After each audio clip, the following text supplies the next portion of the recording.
And welcome back to the Nova Southeastern University's Innovations Podcast. Today, I have Dr. Jason Maikos. Dr. Maikos is a distinguished biomedical engineer who directs the VISN 2 Biomechanics Research for the Advancement of Veteran Outcomes Bravo Laboratory at the VA New York Harbor Healthcare System. With a Ph.D. in Biomechanical Engineering from Rutgers University and a research focus on the biomechanics of the gait of prosthetics, Dr. Maikos is a dedicated professional to advancing limb loss care and enhancing mobility of veterans. His lab specializes in using state-of-the-art motion capture and biplanar fluoroscopy technologies to provide objective data-driven assessments of prosthetic prescription, performance, and patient outcomes. Dr. Maikos's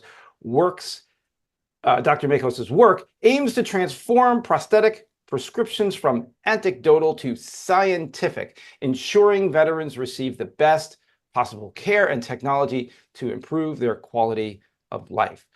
Wow, that I have to be honest with you, I have been so excited to talk to you because I am old enough to remember when we literally just used to strap these hand-carved wooden sockets on veterans' legs and said, just go with that. Like when I started working at the VA, we still had World War I veterans going through. So I'm super, super excited to hear about the science behind prosthetic prescriptions and why it's important and how your work is advancing, the field. So let me start. Can you describe the gait and motion analysis lab at VA New York Harbor Healthcare System and the type of work that you do there? Absolutely. Yeah. By the way, thanks for having me. I love talking about this stuff. So much has changed even during my time at VA. And so many exciting things are kind of up on the horizon as well. And VA is such a leader in early adoption of advanced technologies, which makes my job so much easier.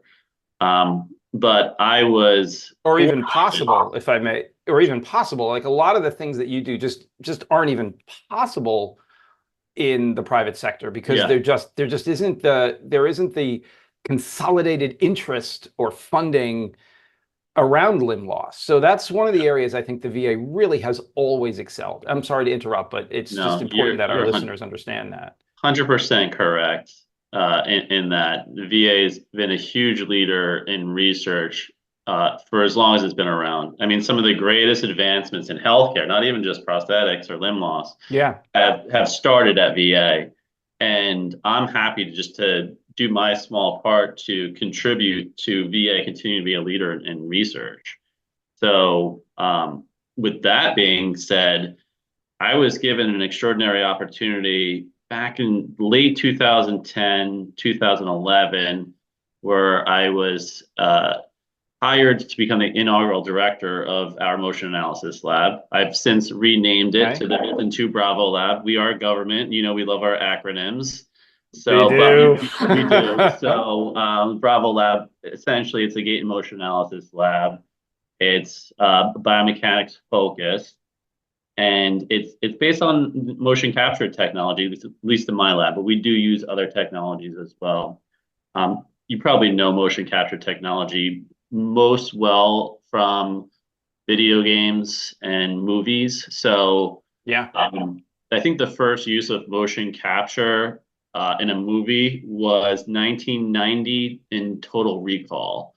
There was one short scene where Arnold Schwarzenegger's character is running through, I believe it's an airport or something like that, where he has to go through like a metal detector and a screen, and it shows him going through this advanced. Oh, and then the skeleton goes The through, right? skeleton comes up. The skeleton is the motion capture, and he gets caught with his weapon, and then he dives through the screen, and that's the end of the motion capture. I don't know how long that possibly took them, but that was one of the first uses of motion capture technology in a movie. It's a very short snippet. I show that scene to my classes when I teach classes, when I do lectures on motion capture. It's a very short amount of time in that entire movie, But think about how far we've come where you had a short, whatever that is, 30-second clip of motion capture in that movie, to entire movies are now made using motion capture technology. Planet of the Apes, Teenage Mutant Ninja Turtles, Avatar, all these high grossing films have used motion capture technology for entire movies now, which is incredible. So same thing in So if video. I may just, okay. So what I just want to elucidate for our listeners, like the importance of the motion capture technology in these movies, which are replacing human beings with, other characters like in Avatar or Teenage Mutant Ninja Turtles, is that the motion capture has the capability to pick up subtleties in human movement Yeah, that the computer simply cannot emulate or create on its own, right? So right. we haven't created computers able to do that. So the motion capture becomes important because the fluidity and subtlety of human movement it's the only way to get that realism. Would that be an accurate representation of why that is? It's also so much easier to animate instead of drawing out these things like traditional animation, right, would take a long time. We can create these really lifelike characters using motion Okay. capture markers, using computer technology to track the movements. Now, what the movies want is to create these animations. What I want to do is use the same technology, but use it to understand the biomechanics of human motion. So they're mostly concerned with making full facial expressions and body movements. I'm really interested in Hmm. the accuracy of how people can move using this technology, and specifically for those with limb loss, for veterans with limb loss. And Okay. that's where my work comes in. So kind of that's a long dance around motion capture, but we have the ability to look very objectively at people's movements and help create plans for their healthcare, whether that be more physical therapy, whether it's technology, whether it's prosthetic devices for our veterans to help them move and perform activities of daily living a little bit better. So essentially what it is. So let me describe what my lab looks like. Okay. It's a very large room. I'm proud to say that at the VA is probably the biggest room in the facility. So I'm happy to say that in New York Well, City, real estate is prime. So sizes there, yeah. this large laboratory, because we do look at human movements and walking, mostly walking. We do get into sports. So it's a large room, raised floor. And when you walk in, what you'll notice is that we have cameras hanging from the walls and ceilings. And we have 12 cameras that surround essentially the entire room. And that creates a capture volume. These are very high speed cameras, essentially the same types of cameras they use in video games and movies to capture motion capture as well. Okay. And the high speed And camera means that you have more frames per second, so your resolution is greater, which correct. means you can take a snapshot in time, but that time interval could be a Yeah. fraction of a second.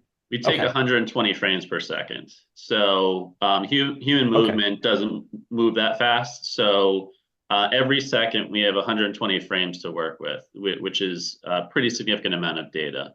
So this does Yeah. allow us to take a very objective view of how the joints are moving and all the different movements that people can possibly do, specifically those with limb loss. So the cameras are specialized. They do have a ring of infrared LED lights, and they're Okay. constant when they're on. They're constantly shooting out this infrared light. You can't see it. It doesn't harm you in any way. But what it does is we take these motion capture markers that you've probably seen for actors wearing them behind the scenes for Yeah. these movies that we've talked about. We do the same thing. We put motion capture markers all over the body from head to toe, but in very strategic locations. So we tend to put them on joint spaces, bony landmarks, and segments that help us track movement. And when the infrared light hits these motion capture markers, they are reflective, and the light bounces off the motion capture marker and then goes right back into the camera and hits a detector. And that detector then is able to see that motion capture marker, which is really, really huge, because if two cameras can pinpoint one motion capture marker, we can find it in three-dimensional space. once we have one marker in three-dimensional space, we Yeah, can track perfect. its That makes movement sense. in 3 dimensions, which is incredible. So we put on And 78 then the computer markers all over models the that body. 3 dimension. Say that again? Okay. Can you repeat And that? then the computer models that three-dimensional. Yes. The So computer essentially then the models computer, the three-dimensional movement. yes, so the computer is able to locate those positions in 3 dimensions, and we can track the movement of all 78 of our markers throughout any type of movement cycle, which is really interesting because if you can model what those markers are doing and we put them in very strategic locations, we can then determine what those joints are doing. So that's known as kinematics. So it's joint angles. So if we put markers on the knee in strategic locations, we can see how that knee is behaving during walking, for example. We can put markers on a prosthetic knee and see that prosthetic knee is moving in 3 dimensions, which is really interesting. So So that's you're kind not of in 3 dimensions, meaning not just flexion extension, but also valgus varus, and you're really be able to get all the subtleties, yes, and that's certainly important in a non-limb loss situation, but equally as important in a limb loss where you might have movement in the socket, you might have movement in the yes, knee itself if it's defective. Okay, I'm with you. yes. Now I will be honest. Motion capture is most accurate in the sagittal plane. Okay. But we can still look at the other planes as well to see what is happening because, as you likely know, osteoarthritis is huge in the population. It's also very important for people with limb loss because of the intact side a lot of times gets overused. And we can look at some of those medial joint movements to see what's happening there in that plane and correlate that back to potential risk factors for osteoarthritis as well. And then maybe even adjust the prosthetic Yeah. based on its effect on the uninvolved side. That's pretty impressive. Or use a Let's different prosthesis or a different prosthetic device that maybe allows the veteran to offload on the intact side a little bit more. So maybe a powered device or a microprocessor knee or something that allows them to offload the intact side a little bit more to preserve that joint as long as possible. So there's a lot of different possibilities. And don't forget the PT side of things, right? We can also train some of these gait anomalies out of our veterans so they rely on the prosthetic device more as opposed to the intact side. Sure. So the data is helping inform the physical therapy intervention. You mentioned something, you mentioned microprocessors and, powered products and, I'm sure there's a lot of technology, right? Yes. So like I mentioned, when I started at the VA, it was nothing more than, pipes and hinges, right? How has prosthetic technology evolved over the years, and what are some of the most significant advancements that you've seen? Yes, this is a great question. So, I mean, prosthetic devices have gone back thousands and thousands of years, right? So, ancient Egyptians have created prosthetic devices for loss of limbs, loss of toes, things like that. So, it's not a new field, but the advancements have been relatively new. And honestly, Russ, the greatest drivers of technology, unfortunately, has been war, right? Because think back to the Civil War, you have this sudden influx of thousands and thousands of people who unfortunately lost a limb because of battle. So there has to be a response to that. There has to be some type of improvement. And a lot of times this is where the government gets involved because they organize around these mass influxes of people with limb loss. And we need to treat these new limb loss patients. So, World War II, obviously the Civil War, and even up to the most recent conflicts, Operation Enduring Freedom, Operation Iraqi Freedom. Again, huge drivers of prosthetic technology, especially in upper limb loss. The great thing is that for the most recent conflict, the body armor is working great, right? People are surviving blast injuries.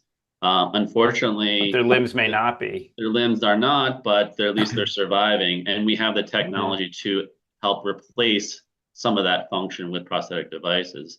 So I've been fortunate since I started at VA in late 2010, where there was already a lot of these advancements happening with materials. So a lot of the advancements have been done with material science. And one of the biggest advances over the last 30, 40 years has been carbon fiber, right? Very Okay. lightweight, very Very light, very strong. strong. Yeah, so almost all prosthetic ankle foot devices incorporate some type of carbon fiber technology and carbon fiber materials because of how strong they are, how long they last, and the properties of carbon fiber. So one of the biggest advances over the last 30 years was energy storing and returning feet or prosthetic ankle Okay. foot devices, which allow you to take advantage of some of the properties during the gait cycle to store energy in that carbon fiber and then And then release returning it it back. as you roll over and then walk throughout the gait cycle.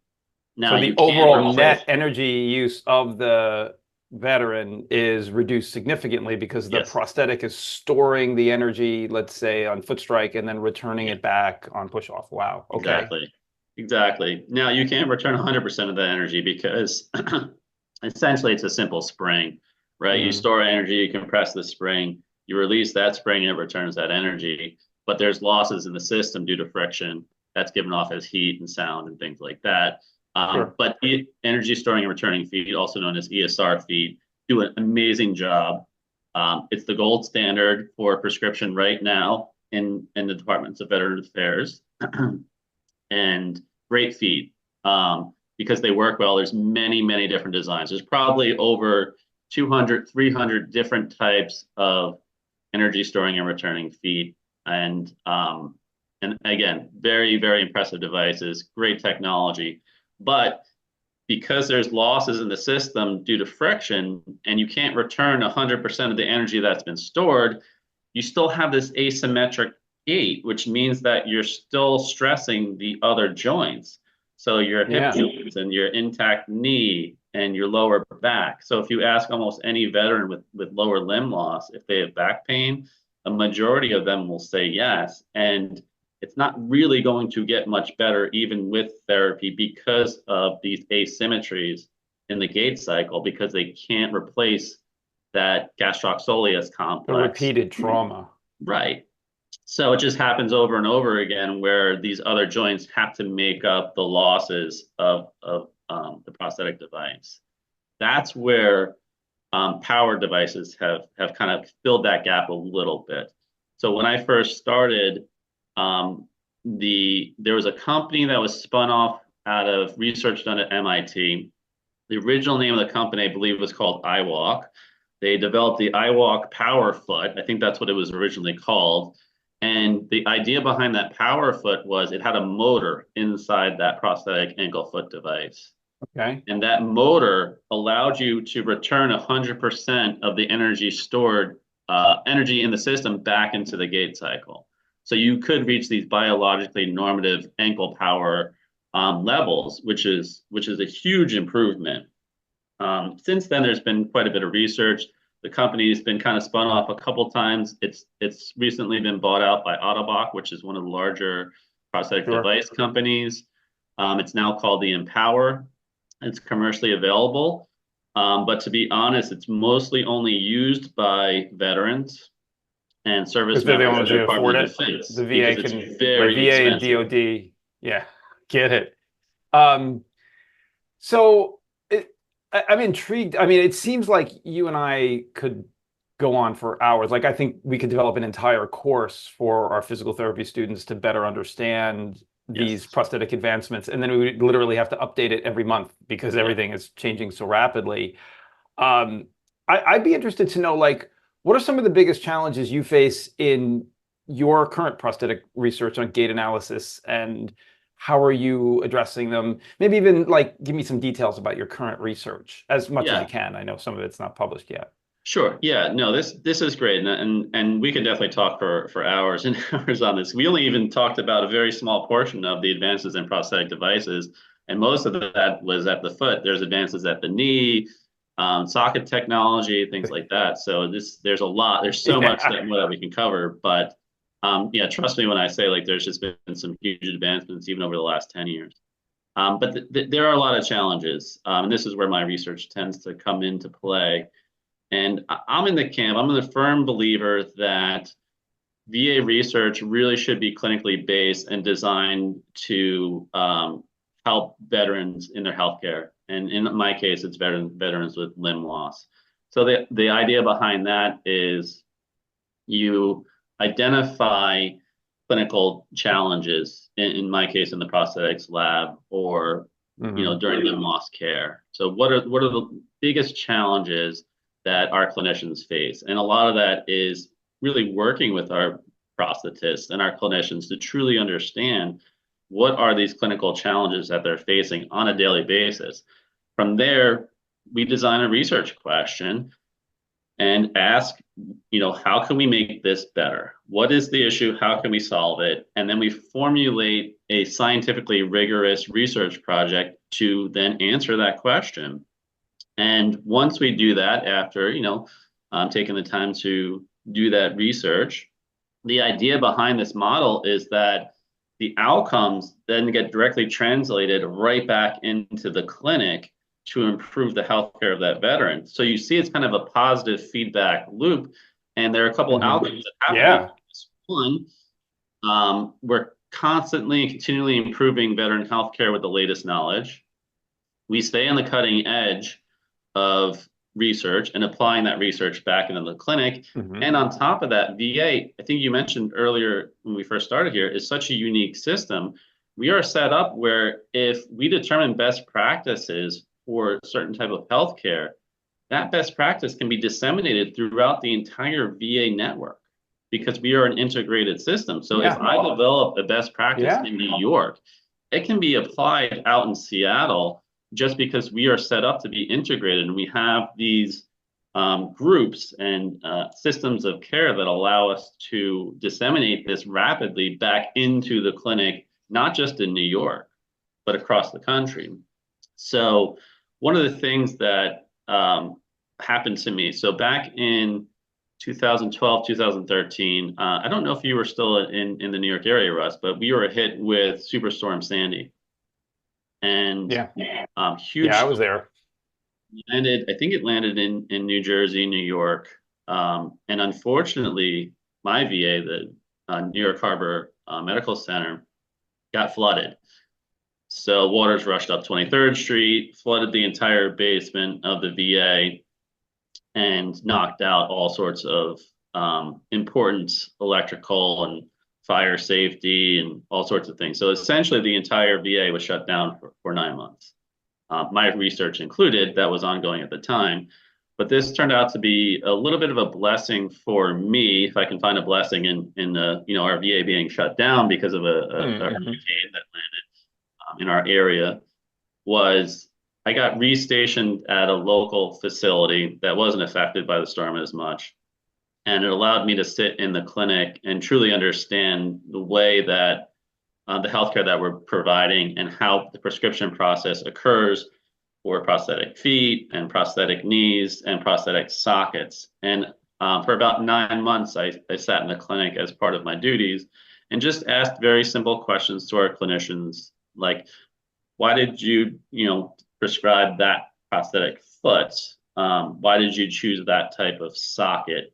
And the answers, believe it or not, were mostly kind of based on their expertise and anecdotal evidence and their feel, right? I think this is going to help because of reasons A, B, and C. Or I think this foot might meet some of their goals that they want to do. But the truth is that they really don't have any scientific rigor in terms of how they're prescribing a lot of these devices. And that's just kind of the nature of the field everywhere. So my thought was, I think we can do this better. At least we can incorporate some type of science with their expertise to help create a better prescription model for some of our veterans, whether that be prosthetic knees or feet or sockets. And that's really where I focused a lot of my research, is creating these kind of scientific ways to analyze how do we know which foot is going to work best for which veteran. And we've been fortunate enough to get funded by VA, by the Department of Defense, by foundation grants, to really look at some of these aspects and some of these different aspects of limb loss care and understanding the prosthetic devices that we're prescribing. And in the worst situations, and this does happen, a lot of the manufacturers will come into the clinics and talk to our clinicians and say, hey, we have this great foot, you should try it out. And then our clinicians will then prescribe that foot, whether or not they know that much about it or not. So that's fine and all, Yeah. but it's inefficient, right? And I think we can be more efficient. That's a well-worn path and faulted Yeah. and at every turn, right? Is like the rep is the one. Yeah. Your veteran's foot is determined by the likability of the rep that walked through the clinic. And that's not a dig on the practitioner, right? No. They're doing the best they can with what they got, but they get a charismatic salesman, and all of a sudden, every veteran's got that foot. So I see what you're saying. Like, I've seen it happen. And Okay, it's not that it's I'm a with bad you. foot. It's not necessarily a Right. bad foot. It just might not be the most efficient or the best option for them. So we're trying to design studies and conduct research that allows us to do a more scientific, rigorous process to help our clinicians determine which type of foot is going to work best for a More particular objective problem. tools, like Yeah. objective toolkit. Okay. Yeah. I as a clinician, I'm all for that, because we do, we refer to physical therapy as an art and a science, right? And certain parts of the art really lend itself well to our intuition, to the feel of our hands, and that's all very valid. But there are certain times that we depend on the art, depend on that intuition, when in fact an objective tool would make our lives certainly better and the lives of our patients better, as in this case. I'm really interested to hear, you were working on also socket fit as well, right? Yes. Yeah. So really excited about one of our most recent studies. There's a new technology called biplanar fluoroscopy. I say new, it's been around for a while, but the truth is it's still an imaging technology that is still really in its infancy. And we're really on the ground level of research and limb loss using this type of technology. So it sounds complicated. So biplanar fluoroscopy is essentially taking two X-rays and using X-ray technology to image something in 3 dimensions. Okay, So that's why the biplanar, because you need the 2 points. You need the 2 points. Just like so the it's camera. similar to motion capture. If you can triangulate a point with 2 different cameras, you can then visualize it in 3 dimensions. So okay, perfect. Sockets have been one of the biggest issues because it's such an art. To make a socket, it's still very much practitioner expertise, technician expertise, very much an art. And it's probably, if you ask any prosthetist, they'll say the socket is the most important part of a prosthesis. So if you can have $1 million foot, but if the socket doesn't fit well, that foot is not going to behave and work the way it should, because that socket just isn't going to fit well on a person's limb. And don't forget, these limbs, I would argue that to be true. Yeah, and I believe it as well. You need both, right? So, but if you were to say one is more important than the other, that socket just doesn't fit well. That foot is not going to behave well. That knee is not going to behave well, and the person's not going to be able to use the functions of that foot or that knee. So socket technology has been traditionally a little bit understudied. There are some new advancements. They have not kept up in the field with, say, the advancements in prosthetic feet and prosthetic knees. But it's a very, very difficult field because it is still very much field-based and expertise-based. And now there are ways to digitize socket design. But again, it gets more complicated. So one of the things we really want to understand is, what are the biomechanics of socket fit? So if we can start to understand the basics of how a socket fits onto a residual limb that's not meant to be a load-bearing system, then we can feed this information back into people who make sockets with this valuable foundational information so that they can start to create sockets that fit these specifications that we know are going to fit better on somebody. So that's where biplanar fluoroscopy comes into place, because we can visualize inside the prosthetic socket without having to remove it. So people have done socket fit studies over the years. Unfortunately, they've just been subpar subpar biomechanical data come out of them because of the modalities used to image them. So anything that interfaces on a residual limb inside a socket affects the socket fit. So if I put a sensor on a residual limb and then fit a socket over it, that changes the fit of the socket. So is that truly an honest representation of that socket fit? Probably not. If I put 100 sensors over the leg, it's now even worse. But with biplanar technology, we can now use X-rays where we don't have to put any sensors on a prosthetic, on a residual limb. And this allows us to visualize what's happening with the bone. So one of the things I love to do with this technology is very simply just comparative effectiveness studies. So I can just compare one socket to another and see which one stabilizes the bone better. Because think about a residual limb or residual bone inside somebody's limb loss. That bone is no longer connected to another joint. It's probably connected to some muscles, but it's almost free floating inside that residual limb. So you see a lot of bone movement before somebody starts moving their limb, and this is a really inefficient way. This is why there's a lot of metabolic expense of people walking with a prosthetic limb, because the limb just doesn't move as efficiently as it did when it was an intact limb. So we can look inside and see what's happening with that bone using different socket technologies and figure out which sockets just work better, which sockets stabilize that bone a little bit more. Now, my most recent study took that one step further because almost all individuals with limb loss suffer from some type of skin issues because there's a lot of friction that occurs because of the socket technologies of the socket. Just happens. And these, again, these residual limbs were not designed like our feet, right? They weren't designed to take the loads of everyday walking. So you see abrasions, you can get ulcers, you can get wounds and things like that. If the wounds become serious enough, the worst thing that happens is you may need a revision to that limb for that amputation. I guess a better scenario is that they just can't use the socket for a couple of days, but then how are they ambulating, right? Maybe now they have to use a wheelchair for a couple of days, which makes them a little bit less accessible in certain areas. So our idea is, well, okay, we can use X-rays to look at bones, but can we use X-rays to look at skin?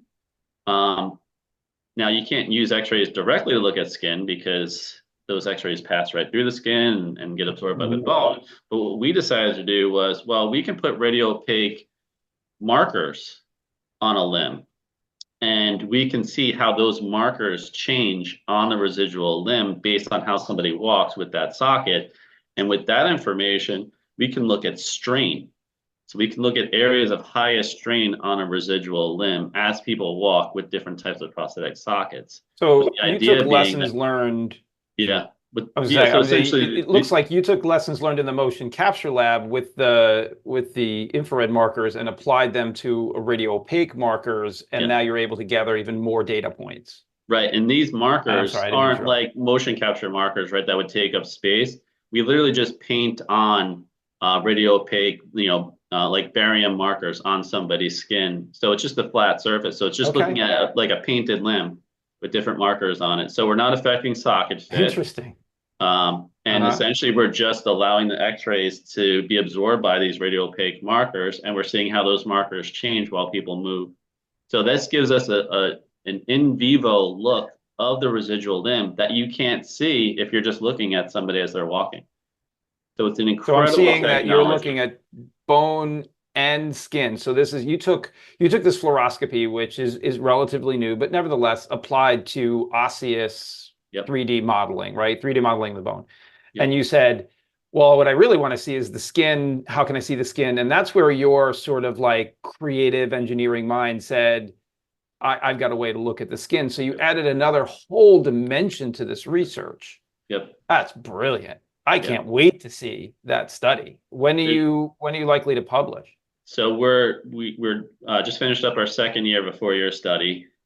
Because this is so new, this technology is so new, really probably about 20, 30 years old, but really started to be used in this field in the last 10 years. We had to do a lot of foundational stuff first. So we did a whole cadaver study just to know where to put these markers.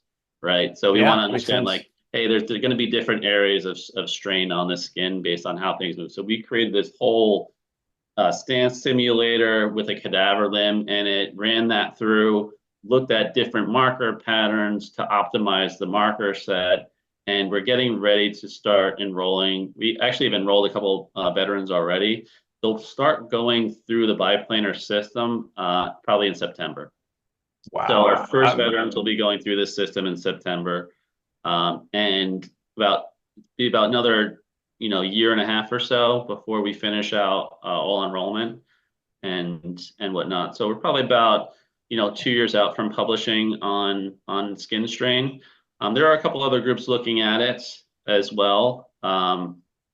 But this would be our second study using this technology. Our first was a very small pilot where we were just looking at bone movement. And this is kind of a step up. So not only we're looking at bone movement, but simultaneously looking at what's happening with the skin. And I think this is going to be a huge advancement for the field, because once you get this foundational biomechanical information about the interface between the residual limb and the prosthetic socket, like I said, you can take that information and now start to design smart sockets that maybe have a little bit more compliance in this area, because we know these are areas of high strain. Maybe it's a little bit stiffer in this area because we know that part of the limb can take a little bit more friction and won't cause these abrasions that would reduce somebody's mobility. So again, it's sort of a foundational study, but at the same time, we're also looking at two very popular suspension techniques to see if one or the other reduces skin strain. And if that's the case, again, this information gets directly translated right back into the clinic. Yeah. And our clinicians can say, all right, we just finished this study, and it shows that this suspension system reduces skin strain. So we would like to start fitting our veterans with this type of system that's going to help, your residual limb health. So it's So really exciting. It's a great technology. I do want to mention, so these biplanar systems, there's not that many of them across the country. When I first started this line of research, maybe about 8 years ago, there was probably only about a dozen of these systems across the country. There's more now, not that many, but we are partnering with the Rutgers, New Jersey Medical School. They do have one of these systems, and they're essentially in our backyard, where we are in Manhattan. And I am a proud Rutgers alum, so I'm very happy to be working with my alma mater on this.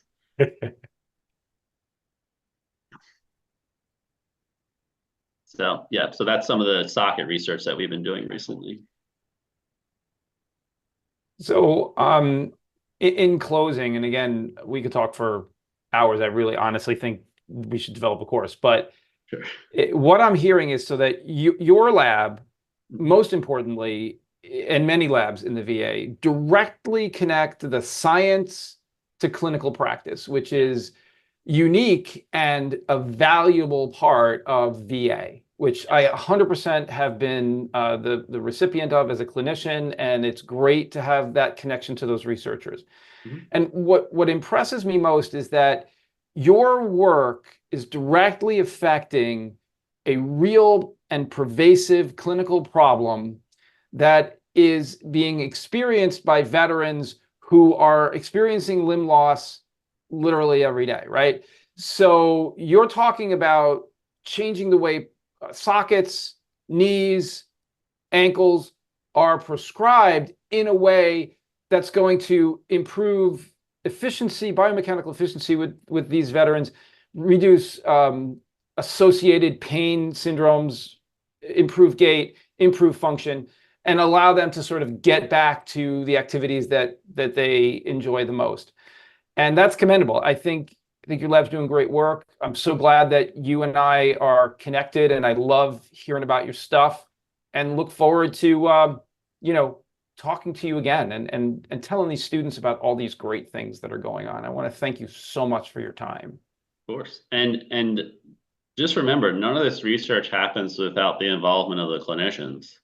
So while research sometimes can feel like a black box for clinicians, and the word can be like a little bit scary for people who don't do research on a daily basis, we try to make it super easy for our clinicians to get involved with our research simply by just having conversations sometimes and making sure that we understand what are your biggest challenges. So when they tell me prosthetic socket fit is one of our biggest challenges, then that's when we have a conversation about, okay, so let's learn about this. Let's figure out what's happening here.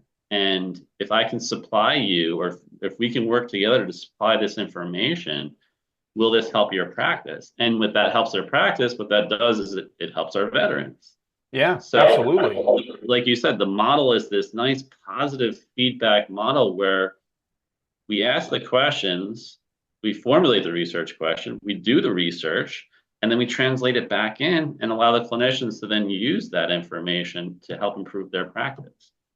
And I can't say enough about the veterans too. They're the most selfless, honorable, loyal group of patients that you could ever want to work with. So I agree.